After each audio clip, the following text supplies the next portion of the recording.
Hey cuy, kalian tahu nggak Ether Mod? Mod yang sangat-sangat disukai oleh para player out dikarenakan mod itu sangat bagus banget pada masanya. Bahkan sampai sekarang masih relevan. Kalian pasti semua pernah membuat portal tanpa mendownload mod ini kan? Gua juga pernah ngalamin zaman itu cuy. Dan kalian tahu nggak kalau developernya yaitu King Pitox itu merupakan salah satu developer mod yang dikerjakan oleh Mojang. Ini merupakan hal yang bagus mengingat Brayden atau King Pitox merupakan salah satu developer yang sangat cerdas dalam hal ini.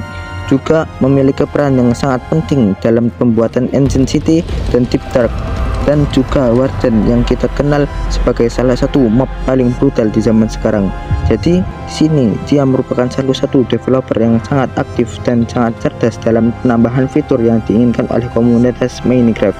Dikarenakan awalnya sendiri ia adalah modder dari komunitas Minecraft.